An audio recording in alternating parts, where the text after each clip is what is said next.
In coaching centre. तो guys adjective अच्छे से डिटेल में पढ़ भी लिया होगा, और इस सेशन में हम क्या करने वाले हैं, एडजेक्टिव्स के क्विक रिवीजन पॉइंट्स।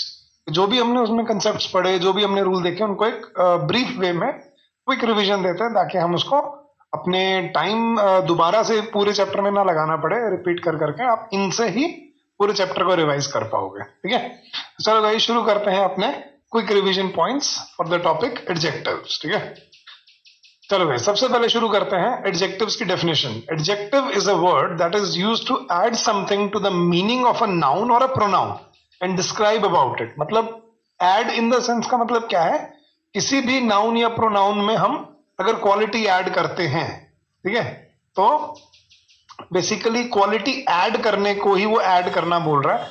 अब ऐड इन द सेंस उसने क्वालिटी क्यों नहीं बोला, क्योंकि उसमें क्वालिटी की जगह क्वांटिटी भी आ जाता है, नंबर भी आ जाता है, बहुत सारी चीजें आ जाती हैं। तो उसने सिर्फ क्या बोला कि कोई भी वर्ड जो किसी नाउन या प्रोनाउन के अंदर कुछ भी ऐड करने के लिए यूज किया जाता है, उसको हम क्या बोलते हैं, एडजेक्टिव। एडजेक्टिव, तो जो वर्ड ऐड करते हैं, और मोस्टली क्या क्वालिटी या क्वांटिटी ऐड करते हैं किसी नाउन या प्रोनाउन में। जैसे उसने एग्जांपल दिया है, Ashok is an intelligent boy. देखो Ashok subject, is helping verb, और बॉय उसी की बात हो रही है, नाउन। लेकिन ये जो इंटेलिजेंट है ना, Ashok is a boy, Ashok is an intelligent boy. Intelligent हमने किसे बोला, अशोक को। अशोक क्या है, नाउन। तो अब इस सेंटेंस में इंटेलिजेंट क्या हो गया, एडजेक्टिव, क्योंकि वो क्वालिटी बढ़ा रहा है किसकी, अशोक की। तो कोई भी वर्ड जो किसी नाउन या प्रोनाउन की क्वालिटी ऐड करते हैं, क्वालिटी बढ़ाते हैं, उनको हम क्या बोलते हैं, एडजेक्टिव्स। ठीक है, अब गाइस सबसे पहले हमने एडजेक्टिव्स की, मैंने आपको जो चीज समझाई थी कि एडजेक्टिव की 3 डिग्रीज आपको पता होनी चाहिए। एडजेक्टिव की डिग्री होती है, जैसे good, better, best, tall, taller, tallest, smart, smarter, smartest. तो पहली डिग्री थी पॉजिटिव डिग्री, ठीक है, जिसको हम फर्स्ट डिग्री बोलते थे। सेकंड डिग्री थी अपनी कंपैरेटिव डिग्री, और थर्ड थी अपनी सुपरलेटिव। अब मैंने इनको 1 2 3 से याद रखना बताया था, क्यों, क्योंकि पॉजिटिव जो डिग्री है वो किसी एक की क्वालिटी बढ़ाने के लिए यूज किया जाता है। पॉजिटिव एडजेक्टिव जो है वो किसी एक की क्वालिटी बढ़ाते हैं। कंपैरेटिव को 2 क्यों कहते हैं, क्योंकि कंपैरेटिव डिग्री 2 में कंपैरिजन दिखाने के लिए यूज की जाती है। और सुपरलेटिव को नंबर 3 क्यों दिया, क्योंकि सुपरलेटिव जब हम 2 से ज्यादा, मतलब 3 या 3 से ज्यादा जितने भी हों, अगर उनकी बात होती है तो हम कौन सी डिग्री यूज करते हैं, सुपरलेटिव डिग्री। जैसे मैंने बोला he is an angry person, या she is an angry person, तो एंग्री एक को बोला हमने यहाँ पे, तो पॉजिटिव डिग्री क्या हुई, एक की क्वालिटी बढ़ाना। ठीक है, आई एम एंग्रियर देन यू, मैं तुमसे ज्यादा गुस्से वाला हूं, तो एंग्रियर मैं तुमसे ज्यादा गुस्से में हूं। तो एंग्रियर 2 के बीच में कंपैरिजन दिखाने के लिए। और एंग्रिएस्ट क्या हो गया, सुपरलेटिव। ठीक है, he is the angriest person I have ever met, तो मतलब जितने मैं लोगों से मिला हूं उनमें से सबसे ज्यादा गुस्सैल आदमी ये है। तो सबसे ऊपर जब 2 से ज्यादा में जितने की भी बात करनी है आपने, मतलब 3 या 3 से ज्यादा, तो वहां पे कौन सी डिग्री यूज होती है, सुपरलेटिव। तो पॉजिटिव 1 के लिए, कंपैरेटिव 2 के लिए, और सुपरलेटिव 2 से ज्यादा के लिए। जैसे एबल, एबलर, एबलेस्ट। ठीक है, अब कुछ ऐसे होते हैं जो ऐसे भी चेंज होते हैं, जैसे bad, worse, worst, brave, braver, bravest, bright, brighter, brightest, busy, busier, busiest, beautiful, more beautiful, most beautiful. अब इसमें हमने 2 चीजें सीखी थी गाइस। एडजेक्टिव की डिग्रीज चेंज करने के 2 तरीके थे, या तो हम उसमें क्या ऐड करते थे, पॉजिटिव एडजेक्टिव में ER ऐड करते थे, या EST ऐड करके हम उनको सुपरलेटिव बनाते थे। जैसे ब्रेव, ब्रेव में हमने क्या कर दिया, ब्रेवर, और EST bravest, bright, brighter, brightest, busy, busier, busiest. सबसे ज्यादा जो यूज होता है वो ये वाले रूल है guys, tall, taller, tallest, big, bigger, biggest, small, smaller, smallest. तो पहला टाइप तो डिग्रीज को चेंज करने का ये था कि ER EST ऐड करो, वो अपनी डिग्री चेंज कर लेंगे, कंपैरेटिव में चले जाएंगे या सुपरलेटिव में चेंज हो जाएंगे। और दूसरा क्या था, उसके आगे क्या लगा दो, या तो मोर लगा दो तो वो कंपैरेटिव बन जाएगा, या मोस्ट लगा दो तो वो सुपरलेटिव बन जाएगा। दूसरा तरीका ये था, जैसे हमने यहां देखा ब्यूटीफुल में, beautiful, more beautiful, most beautiful, right. Intelligent, more intelligent, most intelligent. Attractive, more attractive, most attractive. ठीक है, तो दूसरी चीज ये थी। और कुछ ऐसे हैं जो बिल्कुल ही अलग तरह से चेंज होते हैं, जैसे बैड वाला था बैड, वर्स्ट, वर्स्ट। गुड वाला था गुड, बेटर, बेस्ट, ठीक है। अब एंग्री, एंग्रियर, एंग्रीएस्ट, ये तो यही वाला रूल लग रहा है। एबल, एबलर, एबलेस्ट, यही वाला रूल लग रहा है। बैड, वर्स, वर्स्ट, ये थोड़ा अलग है। गुड, बेटर, बेस्ट, ये थोड़ा अलग है। तो कुछ ऐसे थोड़े से एडजेक्टिव होते हैं जो ऐसे चेंज नहीं करते, बाकी सब में यही दोनों ट्रिक यूज होती हैं। तो जो इंडिपेंडेंट एडजेक्टिव्स होते हैं वो अपने पीछे E R E S T लगाते हैं। इंडिपेंडेंट मतलब जो किसी से जुड़ के नहीं बने, लेकिन डिपेंडेंट एडजेक्टिव जो किसी से जुड़ के बनते हैं, जैसे ब्यूटीफुल किससे जुड़ के बना है? ब्यूटी प्लस फुल, दो से जुड़ के बना, तो हम तीसरी चीज नहीं जोड़ सकते उसमें, E R E S T नहीं कर सकते अब। तो इसके आगे हमें क्या लगाना पड़ा? More and most. Amazing, amaze plus I N G, ठीक है। Intellect, intelligent, intellectual, gent, intellect, gent, intelligent. तो जो जुड़ के बनते हैं उनके आगे हम मोर मोस्ट लगाते हैं। लेकिन tall, angry, brave, smart, bright, busy, ये किसी से जुड़ के नहीं बने। तो जो इंडिपेंडेंट एडजेक्टिव है वो अपने पीछे E R E S T लगाते हैं, और जो डिपेंडेंट एडजेक्टिव है वो अपने आगे मोर और मोस्ट लगा के अपनी डिग्री चेंज करते थे, ठीक है। तो पहली चीज तो हमने ये सीखी थी, और 1 2 3 बहुत इंपॉर्टेंट थे क्योंकि इन पे क्वेश्चन बनते थे, ठीक है ना। अब पहले देखते हैं, एक बार रूल्स करने से पहले कुछ टाइप्स ऑफ एडजेक्टिव या काइंड्स ऑफ एडजेक्टिव देखें, कितने तरह के एडजेक्टिव होते हैं। सबसे पहले एडजेक्टिव्स ऑफ क्वालिटी, जो किसी क्वालिटी बताने के लिए यूज होते हैं, जैसे adjective which tells us the kind of person और अ थिंग, जैसे brave, he is a brave man, it was a cloudy day, honest person, big house, beautiful girl, अगली, अगली पेंटिंग, ठीक है, डर्टी क्लोथ्स। तो जब वो कोई किसी की क्वालिटी बताता है तो उन्हें हम क्या बोलते हैं? Adjectives of quality. दूसरा है एडजेक्टिव्स ऑफ क्वांटिटी, जो किसी क्वांटिटी बताते हैं, जैसे मच, लिटिल, सम, एनी, सफिशिएंट, इनफ, होल, ये सब क्या बता रहे हैं? आपकी क्वांटिटी बता रहे हैं। जैसे he has much knowledge, he has knowledge, he has much knowledge. तो मच यहां नॉलेज को बोल रहे हैं, नॉलेज क्या है? नाउन। तो मच क्या हुआ? एडजेक्टिव, लेकिन कैसा?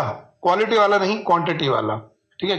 आई हैव लिटिल मनी लेफ्ट, या please give me some food, या do you have any information, या आई हैव सफिशिएंट मनी, या देयर इज इनफ टाइम, या द होल कंट्री। तो ये क्वांटिटी बताने के लिए यूज किए जाते हैं, तो इनको हम बोलते हैं एडजेक्टिव्स ऑफ क्वांटिटी। तो पहला क्वालिटी, दूसरा क्वांटिटी, तीसरा एडजेक्टिव्स ऑफ नंबर, जो नंबर के लिए यूज होते हैं, जैसे many, few, all, several, some, first, seven, most. Numeric जब हमने यूज करना होता है, ठीक है, it was the day, it was the first day, second day, third day, तो ये सब न्यूमेरिक एडजेक्टिव हो गए। या many students were there, students were there, many students were there, वो बहुत नंबर की तरह यूज कर रहे हैं। तो क्वांटिटी अनकाउंटेबल के लिए यूज होता है, और नंबर जो काउंटेबल चीजें हैं, ठीक है, तो ये अनकाउंटेबल चीजों के लिए यूज होता है। मिल्क, नॉलेज, मनी, इंफॉर्मेशन, ये काउंटेबल के लिए यूज होते हैं। कुछ है जो दोनों में, जैसे सम दोनों में यूज हो जाता है, ठीक है। तो ये है जो काउंटेबल नाउन्स के लिए यूज किए जाते हैं, वो है एडजेक्टिव्स ऑफ नंबर, और अनकाउंटेबल के लिए एडजेक्टिव्स ऑफ क्वांटिटी। चलो गाइस आगे बढ़ते हैं। नेक्स्ट डिस्ट्रीब्यूटिव एडजेक्टिव्स, ठीक है। तो वो बात एक की करते हैं लेकिन सभी में डिस्ट्रीब्यूट करके, जैसे ईच, प्रत्येक, ठीक है, एक एक करके बात कर रहे हो लेकिन कर सभी की रहे हैं, तो डिस्ट्रीब्यूट सभी में हो गया। Every person, either of the two brothers, दोनों में से कोई एक, neither of the two sisters, या neither of the two countries, दोनों में से कोई एक भी नहीं। तो ये क्या बताते हैं कि हम डिस्ट्रीब्यूट किन किन के बीच में कर रहे हैं। तो डिस्ट्रीब्यूटिव प्रोनाउंस, डिस्ट्रीब्यूटिव एडजेक्टिव इसलिए बोलते हैं इनको कि ये सब में उसको डिस्ट्रीब्यूट कर देते हैं। ये प्रोनाउन में भी किए थे हमने, याद हो आपको, वहां भी यूज होता है, और ये एडजेक्टिव का भी काम कर देते हैं, ठीक है। और फिर अपने डेमोन्स्ट्रेटिव एडजेक्टिव, जो डेमोन्स्ट्रेट करने के लिए यूज होते हैं, जैसे दिस, दैट, दीज, दोज और सच। ये मैंने आपको प्रोनाउन में भी कराए थे, पॉइंट आउट करने के लिए, डेमोन्स्ट्रेट करने के लिए। दिस इज माई पेन, दिखा के बोल रहा हूं ना, बिना दिखाई नहीं बोल सकता। This is my pen, this is my pen, तो ये ध्यान रखना है। नेक्स्ट इंटेरोगेटिव, जो क्वेश्चन के लिए यूज होते हैं, जैसे व्हाट, विच, हुज। तो ये कुछ टाइप्स हैं एडजेक्टिव के जो आपको पता होनी चाहिए कि कितने तरह के एडजेक्टिव्स हैं जो आपको बेसिकली वहां पे सेंटेंस में देखने मिल सकते हैं, ठीक है। मैं इनको ना सब बड़े अच्छे तरीके से याद रखता हूँ गाइस, किससे? ओसास कॉम्प, ठीक है। चलो एक बार पीछे चलते हैं, थोड़ी सी जगह बना लेते हैं, फिर मैं आपको समझाता हूँ। हाँ जी, तो सबसे देखो, सबसे अच्छा तरीका क्या है? ओसास कॉम्प, मतलब जितनी तरह के भी एडजेक्टिव हो सकते हैं ना, और पीछे में क्यू भी लगा देता हूं एंड में, तो वो यहां से बन सकते हैं। देखना, सबसे पहला आपका ओपिनियन क्या है, ठीक है। She is a beautiful girl, और ये मैंने आपको ट्रिक भी समझाई थी कि सीक्वेंस भी ऐसे ही फॉलो होता है कि अगर एक सेंटेंस में एक से ज्यादा एडजेक्टिव एक ही नाउन के लिए कंसेक्यूटिवली यूज हो रहे हैं, तो अगर उनमें ये देखना है कि कौन सा ऑर्डर होना चाहिए, तो वो ऑर्डर भी यही था, तो उससे याद भी रखो। तो ओपिनियन, साइज बताने के लिए बिग स्मॉल, ठीक है, एज बताने के लिए ओल्ड यंग, ठीक है, शेप बताने के लिए राउंड स्क्वायर, कलर बताने के लिए ब्लैक कार रेड कार, ठीक है, तो कलर। फिर उससे आगे आपका origin, Indian food Chinese food, तो कहाँ का ओरिजिन है ये बताने के लिए। फिर एम से बन गया अपना मटेरियल, मटेरियल मतलब जैसे लेदर जैकेट या सिल्क साड़ी। पी से पर्पस, जैसे useful machine, this is a machine, this is a useful machine, तो पर्पस हो गया वो, या this is a weighing machine, या this is a calculating machine, तो इस तरह से। और क्यू से अपनी आ जाती है गाइस क्वांटिटी। तो गाइस अगर कोई भी वर्ड किसी भी नाउन में इनमें से कोई चीज ऐड करता है, ठीक है, चाहे वो ओपिनियन बताए, साइज बताए, एज बताए, शेप बताए, कलर बताए, ओरिजिन बताए, मटेरियल बताए, पर्पस बताए, या क्वांटिटी बताए, तो हम उसको क्या बोलते हैं, एक एडजेक्टिव कहलाते हैं वो, ठीक है। चलो गाइस अब चलते हैं एडजेक्टिव्स के रूल्स पे। तो जो हमने रूल किए थे एडजेक्टिव्स के, आगे डिटर्मिनर्स के डिटर्मिनर्स में करवाऊंगा अलग से, अभी हम एडजेक्टिव के रूल्स करते हैं गाइस। तो सबसे पहला रूल क्या है कि जब हम दो चीजों को कंपेयर करते हैं या दो लोगों को कंपेयर करते हैं तो कंपैरेटिव डिग्री यूज की जाती है। जैसे it is the better of the two books, तो दो में जब हमने ये बताना है कि इन दोनों में से कौन सी चीज बेहतर है, तो हम क्या बोलेंगे, दिस इज द बेटर या it is the better of the two books, इन दोनों किताबों में से ये वाली किताब बेहतर है। और यहाँ पे द लगाना कंपलसरी होता था, याद है जब मैंने बताया था, जब दो चीजें पैरेलल चलती हैं एक दूसरे के, या जब दो चीजों में से हम एक चीज कोई चॉइस या सिलेक्शन बताना होता है, तो हम दोनों के सामने द यूज करते हैं। याद है वो एग्जांपल जो हमने चैप्टर में किया था, Sachin is the better of the who is which is the better of the two players, and Sachin is the better of the two players. ये वही चीज है, it is the better of the two books. दो में से जब आपने किसी एक को बेहतर बताना है या एक को अच्छा बताना है, तो वो इस तरह से यूज किया जाता है। Now superlative degree is use in comparing more than two things, तो वो क्या कह रहा है कि दो के लिए हम कौन सी डिग्री यूज करते हैं, कंपैरेटिव, ठीक है, लेकिन दो से ज्यादा के लिए हम कंपैरेटिव यूज नहीं करते, क्या यूज करते हैं, सुपरलेटिव डिग्री। जैसे he is the best of the three boys, two boys है तो हम क्या बोलेंगे, he is the better of the two students. लेकिन तीन की या तीन से ज्यादा की बात आ जाए तो he is better of the three boys नहीं, he is the best of the three boys. तो याद रखना गाइस, वही मैं आपको बता रहा था, पॉजिटिव डिग्री फर्स्ट एक के लिए, कंपैरेटिव दो के लिए, और दो से ज्यादा के लिए कौन सी यूज होती है, सुपरलेटिव डिग्री। तो इसमें बहुत बार कंफ्यूजन क्रिएट होता है एग्जाम में, उसको ध्यान से याद रखना है, ठीक है। चलो गाइस रूल नंबर 2, जब दो चीजें पैरेलल चलती हैं, दो चीजों में बदलाव पैरेलल आता है, तो दोनों के सामने हमें द यूज करना होता है कंपैरेटिव डिग्री के साथ, याद है। जैसे उसने क्या एग्जांपल था, the higher you go the cooler you feel, जितना ऊपर जाते जाओगे उतनी ही ठंड बढ़ती जाएगी, जितना मेहनत करोगे उतनी ही सफलता आप पाओगे। द हार्डर यू वर्क, ठीक है, the more successful you will be, the more you read the more knowledgeable you will become, ठीक है। तो the older you get the more experience you become, the older you get the more experience you become. तो जब दो चीजें parallel चलती हैं ना एक दूसरे के, तो दोनों के सामने हमें द रखना होता है, और दोनों जगह पे हम कौन सी डिग्री यूज करते हैं एडजेक्टिव की, कंपैरेटिव डिग्री, याद रखना। तो the higher you go the cooler you feel, जैसे मैं बोलता हूँ कि जितने ज्यादा मैं किताब पढ़ता रहा उतना ही ज्यादा मेरा पढ़ने का मन करता गया। तो the more I read this book the more I wanted to finish it, तो जितना ज्यादा मैं पढ़ता गया उतना ही ज्यादा मेरा मन करता गया उसको खत्म करने का। तो जब दो चेंजेस इकट्ठा होते हैं तो दोनों के लिए हमें कंपैरेटिव डिग्री यूज करनी होती है, और दोनों के आगे द लगाना एक कंपल्शन होता है, ठीक है। तो ये था रूल नंबर 2 गाइस। चलो रूल नंबर 3, जब डबल कंपैरेटिव या डबल सुपरलेटिव अगर वो सेंटेंस में डालता है वो गलत होते हैं, तो उसको ध्यान रखना है। एक ही सेंटेंस में हम ER EST भी यूज नहीं कर सकते और मोर मोस्ट भी यूज नहीं कर सकते, मतलब डबल कंपैरिजन या डबल सुपरलेटिव कभी भी इकट्ठा यूज नहीं होने चाहिए। जैसे he is more visor then his brother, अब देखा वाइज को भी हमने वाइजर बना दिया, ER भी ऐड कर दिया हमने इसमें, और फिर हमने इसके आगे क्या जोड़ दिया, मोर भी जोड़ दिया, तो इसको बोलते हैं डबल कंपैरिजन, ये गलत होता है। क्या होगा, he is wiser then his brother, more wise भी नहीं बोल सकते क्योंकि वाइज डिग्री कैसे चेंज करता है, वाइज वाइजर वाइजेस्ट, वाइज कभी मोर वाइज नहीं होता, ठीक है। तो वो भी याद रखना है कि वाइज वाइजर होगा, मोर वाइजर नहीं होगा। और दूसरा जैसे देखो, he is wiser then his brother, जैसे दिया ना उसने। और डबल सुपरलेटिव भी बोलते हैं, जैसे she is the most tallest girl of the class, वो क्लास की सबसे लंबी लड़की है। ठीक है, अब गलती क्या थी इसमें, मैं सुपरलेटिव डिग्री भी यूज कर रहा हूं टॉल की, मतलब मैंने ईएसटी भी बना दिया, टॉल में ऐड कर दिया और आगे उसने मोस्ट भी ऐड कर दिया था। This is absolutely wrong. यहां पे क्या होना चाहिए था, she is the most tallest या शी इज द टॉलेस्ट। तो she is the tallest girl of the class. ठीक है, ये ऐसे लिखा जाना चाहिए। तो यही कह रहे हैं कि डबल कंपैरेटिव डिग्री मतलब ईआर और मोर इकट्ठे नहीं आ सकते। सिमिलरली डबल सुपरलेटिव मतलब, ठीक है, ईएसटी और मोस्ट कभी इकट्ठे नहीं आ सकते। तो डबल कंपैरेटिव या डबल सुपरलेटिव एक ही सेंटेंस में कभी इकट्ठे यूज नहीं होते, वो गलत होते हैं। ठीक है, चलो guys, that was rule number 3। चलते हैं रूल नंबर 4 पे। ठीक है, तो जो एडजेक्टिव्स के एंड में आईओआर आता है उनको हम क्या बोलते थे गाइस, पोजिशनल एडजेक्टिव्स, याद है। तो इनके एंड में आईओआर आता है, लेकिन इनकी जो साउंड हो जाती है ना वो कंफ्यूज करती है, क्योंकि वो अर वाली साउंड आती है, जैसे tall taller, big bigger, smart smarter. इसी तरह क्या आ जाता है, तो smarter, better, taller, senior, junior, major, minor, interior, exterior, prior, posterior, superior, inferior. तो ये आईओआर एंडिंग जो वर्ड्स होते हैं इनके साथ ध्यान रखना है, ध्यान नहीं लगता क्या लगता है, टू।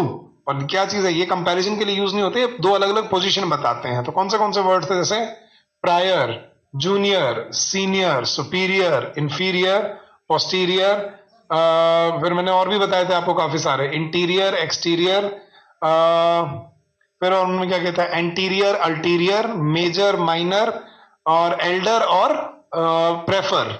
इनके साथ हमें क्या ध्यान रखना है, दैन नहीं, क्या यूज किया जाता है, टू। तो उसने रूल क्या दिया था, adjectives ending in IOR take to after them, और दैन कभी यूज नहीं होता इनके साथ, ये याद रखना है। ये बहुत गलतियां कराता है वो एग्जाम में इस पे। तो ही सीनियर दैन मी नहीं, he senior to me, this book is superior to that book, superior than नहीं। या जैसे मैं बोलता हूं I prefer tea than coffee, नहीं होगा। ठीक है, या तो यहां पे क्या हो सकता था, रादर देन, या अगर सिर्फ अकेला दैन यूज करना है, दिस इज रॉन्ग। तो I prefer tea than coffee नहीं, I prefer tea to coffee. तो ये वर्ड्स हैं जो आपको ध्यान रखने हैं, senior, junior, major, minor, interior, exterior, superior, inferior, prior, posterior, prefer and elder. ठीक है, इनके साथ हम दैन यूज नहीं करते, क्या यूज करते हैं गाइस, टू यूज करते हैं। ठीक है, तो that was rule number 4। Rule number 5, कुछ ऐसे स्पेसिफिक एडजेक्टिव्स होते हैं जो पहले ही अपनी एक्सट्रीम फॉर्म में पहुंच चुके होते हैं, मतलब वो पहले ही अपनी एक्सट्रीम फॉर्म में होते हैं, तो दोबारा उनकी डिग्री चेंज नहीं कर सकते। जैसे यूनिक, देखो यूनिक क्या होता है, सबसे अलग। तो जो सबसे ही अलग हो गया है उसकी तुलना किससे करोगे यार। ठीक है, परफेक्ट क्या मतलब होता है, सबसे बिल्कुल सही। तो जो बिल्कुल सही हो गया है उसको और आगे किससे कंपेयर करोगे। ठीक है, टॉप, टॉप पहले का मतलब क्या है, सबसे ऊपर, टॉप, बॉटम सबसे नीचे। तो जो पहले ही सबसे ऊपर या सबसे नीचे है उसकी तुलना किससे रह जाएगी अब। तो ये कुछ ऐसे स्पेसिफिक एडजेक्टिव्स हैं जो आपको ध्यान रखने हैं कि ये अपनी पहले ही एक्सट्रीम फॉर्म में होते हैं, बट याद रखना ये पॉजिटिव डिग्री में होते हैं। क्यों, ये कंपैरिजन या सुपरलेटिव के लिए यूज नहीं किए जाते, ये एक की ही क्वालिटी बताने के लिए यूज किए जाते हैं। और इसीलिए इनको हम क्या ध्यान रखना है, हम पॉजिटिव या पॉजिटिव से कंपैरेटिव या सुपरलेटिव में चेंज नहीं कर सकते, मतलब ईआर या ईएसटी, मोर या मोस्ट इनके साथ यूज नहीं कर सकते। तो जैसे मैंने बोला, it is the most unique book, ये गलत है, यूनिक का मतलब ही गलत होगा। जैसे उसने एग्जांपल दिया, it is a unique book, most यहां पर गलत है। उसने पहले एग्जांपल दिया, most unique is wrong, unique is correct. तो कौन से वर्ड है गाइस, यूनिक, ठीक है, आइडियल। ठीक है, जैसे कई बार बोलते हैं, पेपर में क्वेश्चन आता है, this is the most ideal time to start preparing for your exams, गलत, this is not the most ideal time, this is the ideal time, most नहीं लग सकता उसके आगे। ठीक है, मोस्ट एक्सट्रीम बोल देते हैं, most complete, most universal, infinite, perpetual, chief, entire, round, impossible. तो ये कुछ ऐसे वर्ड्स हैं जो आपको ध्यान रखने, ये पहले ही अपनी एक्सट्रीम फॉर्म में होते हैं, अपने पहले ही अपनी कंप्लीट फॉर्म में होते हैं, तो इनके बाद इनकी डिग्री चेंज नहीं की जा सकती, मतलब इनके आगे कभी मोर या मोस्ट यूज नहीं किया जा सकता। मतलब most unique, most perfect, most ideal या मोस्ट इम्पॉसिबल या मोस्ट यूनिवर्सल ये नहीं बोल सकते। और इनके पीछे कभी ईआर ईएसटी तो लग ही नहीं सकता। मतलब परफेक्टेस्ट या चीफेस्ट या राउंडेस्ट, ये तो हो ही नहीं सकता उसमें, ठीक है। तो these words they do not change their degrees from positive to comparative और सुपरलेटिव, ठीक है। चलो गाइस, रूल नंबर 6। तो जब उसने बोला कि सुपरलेटिव कंपैरिजन वाली सेंस, कि जब कंपैरेटिव डिग्री यूज की जाती है सुपरलेटिव सेंस बताने के लिए, तो वहां पे हमें क्या फॉलो करना होता है, अदर वर्ड को यूज करना होता है। क्यों? Kapil is better than any bowler of the team. तो Kapil is better than any bowler, any bowler का मतलब क्या हो, कोई भी बॉलर। तो कोई भी बॉलर में कपिल भी तो इंक्लूड हो जाएगा। तो कपिल खुद से भी बेहतर हो सकता है? नहीं। So this is wrong. Kapil is better than any bowler या any other bowler?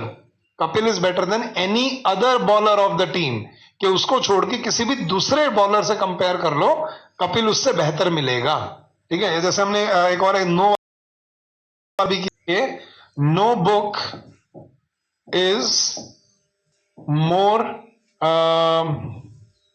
Famous than the Gita, कि कोई भी किताब इतनी फेमस नहीं है जितनी कौन सी है, द गीता, ठीक है। लेकिन गलती क्या है, अगर नो बुक का मतलब क्या है, कोई बुक है ही नहीं। तो कोई बुक है ही नहीं, तो फिर कंपेयर किससे कर रहे हो आप? कंपैरिजन के लिए दो तो चाहिए, तो हमें यहां पर भी क्या लगाना पड़ता है, अदर। तो no other book is more famous than the Gita, या no other king was more powerful than king Ashoka. तो no other man was more famous than Mahatma Gandhi during the freedom struggle. तो ऐसे जब नो से शुरू होता है तो वहां पर भी अदर लगाना जरूरी होता है, और जब ऐसे बता रहे हैं हम, तो वहां पे एनी के साथ भी हमें अदर लगाना जरूरी होता है। तो ये अदर वर्ड सुपरलेटिव कंपैरिजन में याद रखना। जब आप सेंटेंस सुपरलेटिव सेंस में बोल रहे हो, लेकिन बोल रहे हो कंपैरिजन करके, जैसे मैं बोलता हूं this building is taller than any building of the city, तो मैं बोलता हूं this building is taller than any building of the city. Any building मतलब कोई भी बिल्डिंग, तो उसमें ये भी तो आ जाएगी। तो वहां पे मुझे क्या बोलना पड़ेगा, this building is taller than any other building of the city. तो वहां पे अदर लगाना एक कंपल्शन हो जाता है गाइस, ठीक है। चलो गाइस, क्वेश्चन रूल नंबर 7 पे चलते हैं। वो क्या कह रहा है कि जब हम एक ही इंसान की दो क्वालिटीज को आपस में कंपेयर करते हैं, तो उसमें हमें ई आर नहीं ऐड करना होता। जैसे you are wiser than old, कि तुम उतने बूढ़े नहीं हो जितने तुम समझदार हो। लेकिन यहां पर वाइजर, क्योंकि जब एक ही इंसान की खुद की कंपैरिजन खुद से ही हो रही है, तो दो इंसान नहीं है, एक ही इंसान है, तो वहां पे सुपरलेटिव डिग्री नहीं यूज की जाती। यू आर वाइजर नहीं, मोर वाइज देन ओल्ड, ठीक है। शी इज, जैसे मैं बोलता हूं she is wiser than beautiful, कि वो समझदार ज्यादा है लेकिन उतनी सुंदर नहीं है। तो she is wiser than beautiful, ये सेंटेंस गलत है, क्योंकि मैं इसका कंपैरिजन और इसी से ही कर रहा हूं, ये नहीं हो सकता। तो इसमें आपको कंपैरेटिव डिग्री नहीं यूज करनी होती। यहां पे कौन सी डिग्री यूज करनी होती है, मोर लगा के। शी इज मोर वाइज, के समझदारी ज्यादा है उसके अंदर, किससे, सुंदरता से। तो वाइजर नहीं बोलते हम, ई आर डिग्री यूज नहीं करते हम इसमें क्या यूज करते हैं, मोर लगा के, और आगे दोनों ही एडजेक्टिव्स को हम पॉजिटिव डिग्री में रखते हैं। याद रखना कि जब एक ही इंसान की एक क्वालिटी को उसी इंसान की दूसरी क्वालिटी से कंपेयर कर रहे हो, तो वो दो अलग अलग इंसान नहीं हुए, तो इसलिए हम कंपैरेटिव डिग्री यूज नहीं करते, हम पॉजिटिव डिग्री के आगे मोर लगा देते हैं। वैसे तो मैंने आपको क्या बताया था, वाइज वाइजर होता है, वाइज वाइजर वाइजेस्ट बनता है, वाइज कभी मोर वाइज नहीं बन सकता। लेकिन जब एक ही इंसान की बात कंपैरिजन खुद से हो रहा है, तब आपको ये करना पड़ता है। तो she is more wise than beautiful, ये करेक्ट सेंटेंस है। This is wrong, she is wiser than beautiful, क्योंकि इसमें दो के बीच में कोई तुलना नहीं है, इसमें इसकी तुलना ही इससे ही हो रही है। तो इंसान एक ही है, तो जब एक इंसान है तो हमें डिग्री भी कौन सी रखनी पड़ेगी, पॉजिटिव। लेकिन ज्यादा कम बताने के लिए बस हमें क्या यूज करना होता है, मोर, ठीक है। चलो guys, next rule, rule number 8, compound adjective formed by adding worth is placed after the noun it qualifies. तो this is a worth seeing sight, ठीक है। तो जब हम ऐसे बोलते हैं this is a worth seeing movie, देखने लायक मूवी है, ये गलत होता है। वर्थ जो वर्ड होता है ना, वो जिस नाउन की क्वालिटी बढ़ाता है उसके बाद में यूज किया जाता है। वैसे इस पे क्वेश्चन बना बहुत टाइम हो गया, बट फिर भी बता देता हूं। This is a worth seeing sight नहीं, this is a sight worth seeing.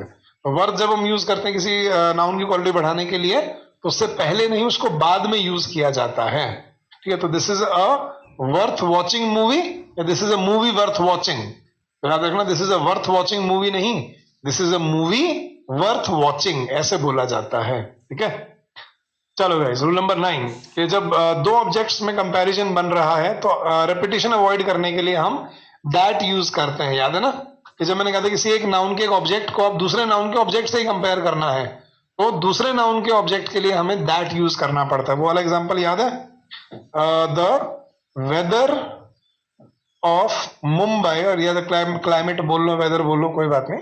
The weather of Mumbai is better than Chennai. याद है कि मुंबई का मौसम चेन्नई के मौसम से बेहतर है। ये गलत है सेंटेंस। क्यों? मैं यहां अगर ये बोलता ना Mumbai is better than Chennai, sentence यहां से होता तो बिल्कुल ठीक होता, क्योंकि यहां पे हम एक सब्जेक्ट को दूसरे सब्जेक्ट से कंपेयर कर रहे होते हैं। ठीक है, लेकिन प्रॉब्लम क्या है, यहां हम कंपेयर सब्जेक्ट मुंबई को नहीं कर रहे, कंपेयर हम किसको कर रहे हैं, मुंबई के वेदर को, तो मुंबई के ऑब्जेक्ट को। तो मुंबई का मौसम चेन्नई से बेहतर नहीं हो सकता, चेन्नई के वेदर से ही बेटर होगा, मतलब चेन्नई के मौसम से ही अच्छा होगा। तो वेदर को वेदर से कंपेयर किया जाता है। तो the weather of Mumbai is better than Chennai नहीं, better than that of Chennai बोला गया जाता है। दैट यहां किसको रिपीट कर रहे हैं, वेदर को। तो दैट भी यूज किया जाता है सिंगुलर के लिए और दोज यूज किया जाता है प्लूरल के लिए। जैसे माय स्टूडेंट्स, जैसे एक टीचर दूसरे टीचर को बोलता है कि माय स्टूडेंट्स, हाँ जी, बस एक मिनट थोड़ा सा क्लियर कर दो। माय स्टूडेंट्स आर, एक टीचर दूसरे टीचर को बोलता है my students are wiser than your students, कि मेरे जो स्टूडेंट्स हैं वो तुम्हारे स्टूडेंट्स से ज्यादा होशियार हैं। गलत। ठीक है, अब sorry, my students are wiser than your students, ये बिल्कुल ठीक है। लेकिन अगर मैं ऐसे बोलता हूं, क्योंकि यहां पे देखना स्टूडेंट्स को कंपेयर किससे किया जा रहा है, स्टूडेंट से। लेकिन अगर मैं इस सेंटेंस को ऐसे बोल देता कि the students of this class, the students of this class are wiser than that class. फर्क आपको यहां समझ आ जाएगा कि क्या डिफरेंस है नाउन के कंपैरिजन में और नाउन के ऑब्जेक्ट में। देखो हमने क्या बोला, मेरे स्टूडेंट्स तुम्हारे स्टूडेंट से ज्यादा समझदार हैं। तो my students are wiser than your students, यहां पे कंपेयर किसको किया, स्टूडेंट्स को, और कंपेयर किससे किया, स्टूडेंट्स से। बिल्कुल ठीक है। लेकिन इस सेंटेंस में देखना guys, the students of this class, इस क्लास के बच्चे, ठीक है, are wiser than that class, उस क्लास से ज्यादा समझदार हैं। क्लास बच्चे क्लास से ज्यादा समझदार नहीं होंगे, बच्चों को बच्चों से ही कंपेयर किया जा सकता है। तो the students of this class are wiser than that class नहीं, वाइजर देन, अब दैट भी नहीं आएगा, अब क्या आएगा, दोज ऑफ दैट क्लास। क्योंकि जब सिंगुलर था तो हम क्या यूज कर रहे थे, दैट, और जब प्लूरल है तो हम क्या यूज कर रहे हैं, दोज। यही याद रखना है कि जब हम एक नाउन, दो नाउन्स के ऑब्जेक्ट्स को कंपेयर करते हैं तो कंफ्यूजन अवॉइड करने के लिए सिंगुलर में जब हम ऑब्जेक्ट रिपीट करते हैं तो क्या आता है, दैट ऑफ, और प्लूरल में अगर हम ऑब्जेक्ट रिपीट करते हैं तो क्या आता है, दोज ऑफ। ठीक है, तो गाइज ये थे आपके एडजेक्टिव्स के जो रूल्स हमने किए थे, उनका रिवीजन पॉइंट्स। तो आई होप सारा एडजेक्टिव अच्छे से रिवाइज हो गया होगा, सारे रूल्स याद आ गए होंगे। तो अच्छे से इनको रिवाइज करके और प्रैक्टिस करते चलना है ताकि हम गलती ना कर पाए कहीं पे। ठीक है, तो चलो guys, that's it for this session.